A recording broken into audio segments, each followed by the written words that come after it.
Bom dia, meu nome é Clarissa Ferreira, eu sou hematologista e hemoterapeuta, responsável técnica do Hemocentro do Estado do Rio Grande do Sul. Queria agradecer, então, o convite para poder estar participando, então, do segundo encontro dos hemocentros. E hoje, então, eu vou falar um pouquinho sobre hemoterapia em situação de catástrofe, o ponto de vista de quem precisou. A ideia, então, é a gente falar um pouquinho sobre os dados dessa catástrofe climática que a gente teve recentemente, né, da enchente, os efeitos que ela teve sobre o nosso serviço, né, os hemocentros, como a gente fez a identificação das nossas necessidades, como a gente fez a organização do transporte, os números, né, que a gente teve durante esse período aí, principalmente o mês de maio, e trazer um pouquinho, então, os desafios, as soluções e o cenário que a gente tem hoje. Bom, então, a gente começou a receber, na verdade, alerta sobre a possibilidade do aumento do volume, da intensidade das chuvas, final de abril, né? Dia 29 de abril a gente já tinha alerta para o interior do estado. Se vocês olharem no mapa que mostra aqui o estado do Rio Grande do Sul, então, principalmente essa região noroeste aqui, foi onde começou, então, as chuvas, e à medida que elas foram se intensificando e se prolongando, isso foi descendo mais para o sul do estado, né? No dia 3 de maio, a gente, infelizmente, teve o fechamento do nosso aeroporto.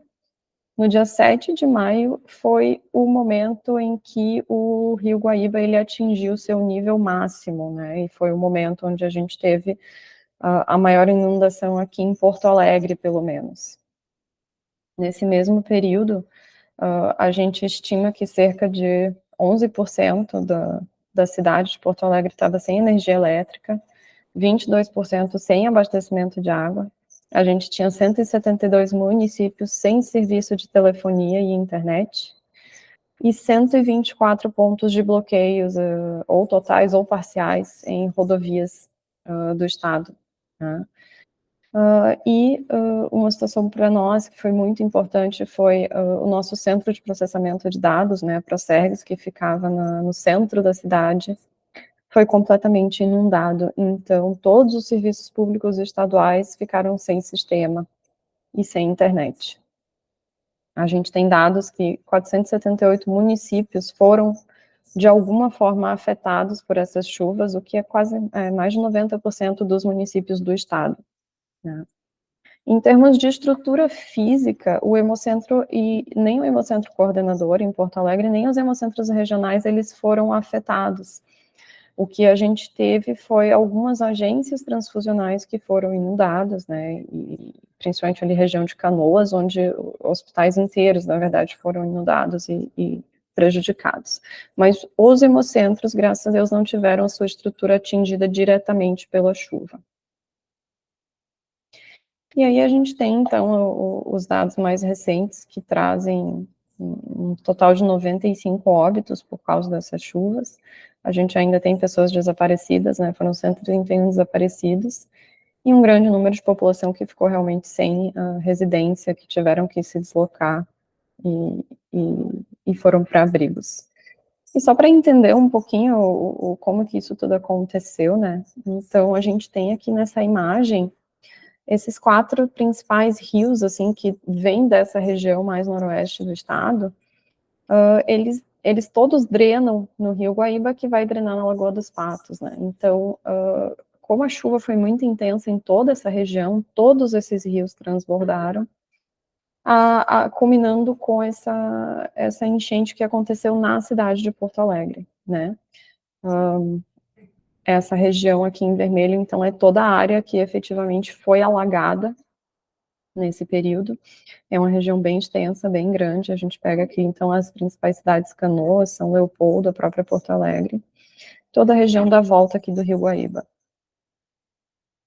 Bom, e aí no momento, então, que a gente tinha esse cenário instalado, o que a gente começou a fazer, né? Como é que a gente começou a agir? A gente começou a fazer uma busca ativa das necessidades dos municípios, tanto em relação aos hemocomponentes, né? Então, a gente criou um formulário para que todas as agências vinculadas aos hemocentros começassem a informar os seus estoques assim como os hemocentros regionais, para que a gente pudesse ter ideia de como estava cada um deles, e a gente centralizou a distribuição entre essas regiões, porque o nosso principal problema foi as rodovias, né?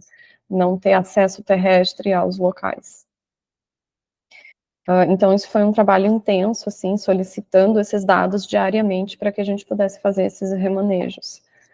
E em relação aos hemoderivados, os fatores de coagulação, a gente também fez uma busca ativa através do sistema do webcoagulopatias, vinculando os pacientes às regiões onde a gente sabia que tinham sido atingidas, que estavam alagadas, e entrando em contato direto com esses pacientes.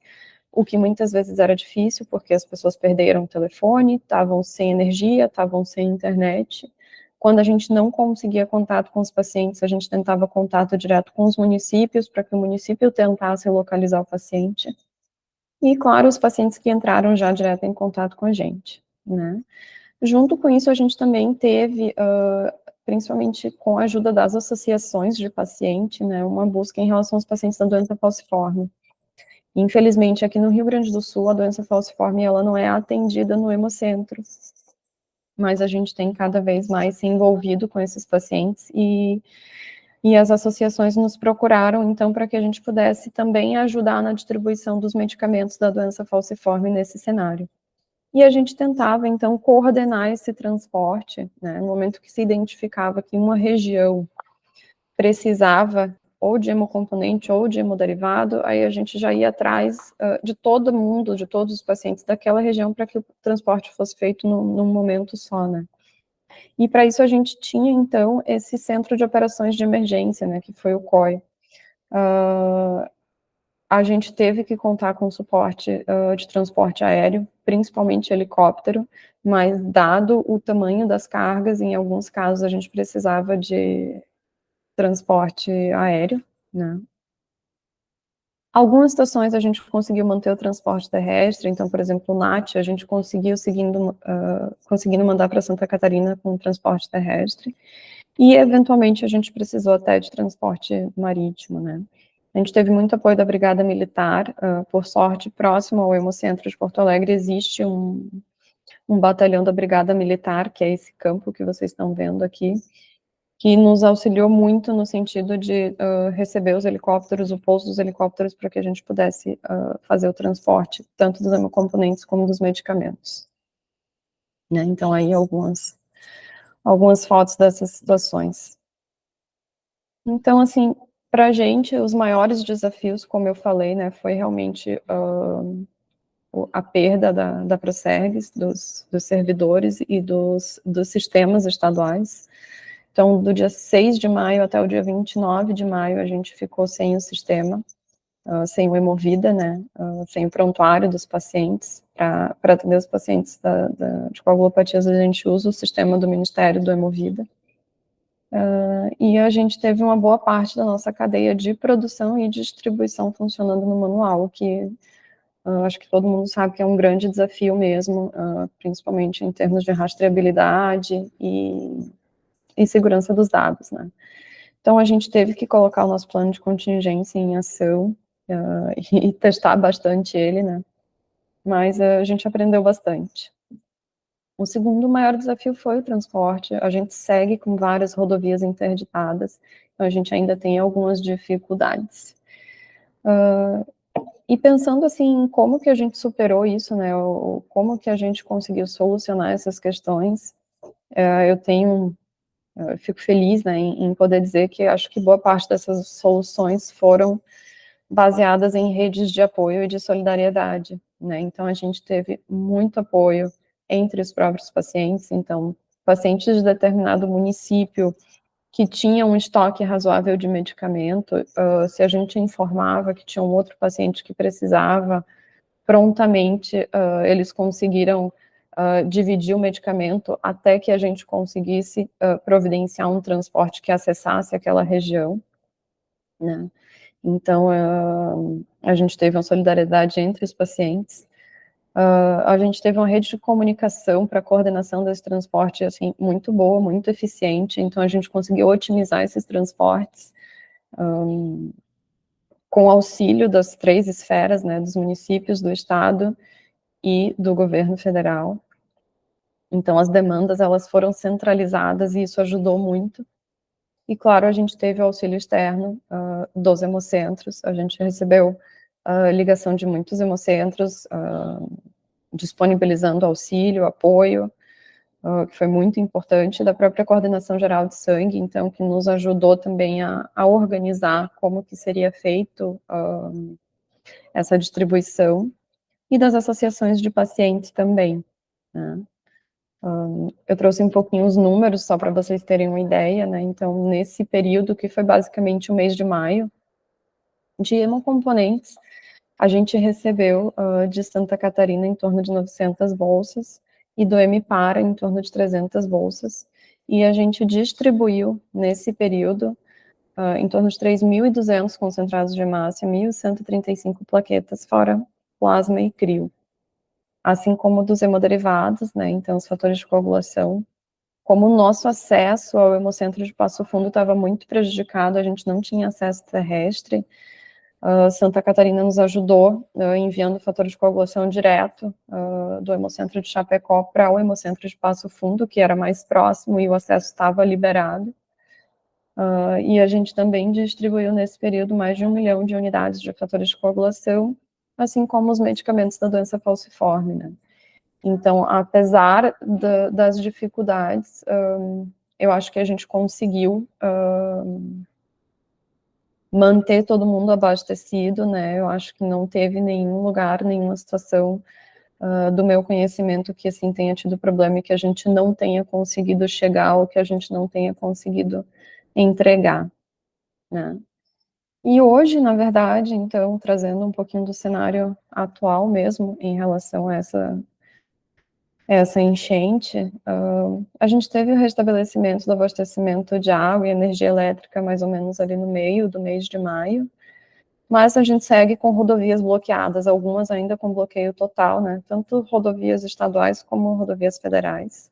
O nosso aeroporto, ele segue fechado, apesar da gente ter a base aérea de Canoas, que está sendo utilizada como aeroporto. E o nosso estoque, na verdade, a gente tem sentido uma dificuldade no estoque, em grande parte eu acredito que como consequência disso, né, a gente está fechando 3 meses da enchente. No mês de maio, a gente teve muita doação de sangue, então as pessoas se mobilizam com a notícia, né, e todo mundo, a primeira coisa que vem em mente é: eu vou ajudar, eu vou doar. Então, a gente teve um incremento de doação no mês de maio, assim, bastante, então a gente nota que o reflexo está vindo agora, né, a gente está com dificuldade de manter os estoques. A gente teve muita empresa parceira que fechou por causa de problemas com a inundação. Então, assim, uma série de questões ainda de locomoção, de logística, que estão interferindo diretamente na doação de sangue, né. E em relação a pensar, assim, em novas perspectivas, né, a gente tem o plano de ação do estado, né, que é o Plano Rio Grande, que está sendo construído, pensando em como enfrentar esse tipo de situação, né, e estar preparado para situações como essa no futuro, de catástrofes. E para nós, ali no Hemocentro, então, uma das situações que a gente tem pensado melhor e tentado implementar seria, então, a distribuição de sangue total mesmo no cenário pré-hospitalar. Então, essas seriam algumas das medidas que a gente vem tomando, né. Eu encerro, então, a apresentação querendo agradecer, assim, muito a todos os colegas dos hemocentros, que realmente o apoio foi fundamental, à coordenação, né, e principalmente ao MPAR, ao Hemosc, que nos forneceu hemocomponentes nesse período. Recentemente o Hemosc também enviou sangue para a gente, né, então, poder contar com essa parceria, isso é muito importante, e foi muito bom. E aí eu deixo vocês, então, com a imagem da nossa cidade antes dessa enchente, né, então toda essa região que vocês estão vendo na foto, ela foi efetivamente inundada, foi uma área grande. Graças a Deus hoje ela já está normalizada. E era isso, muito obrigada e até a próxima.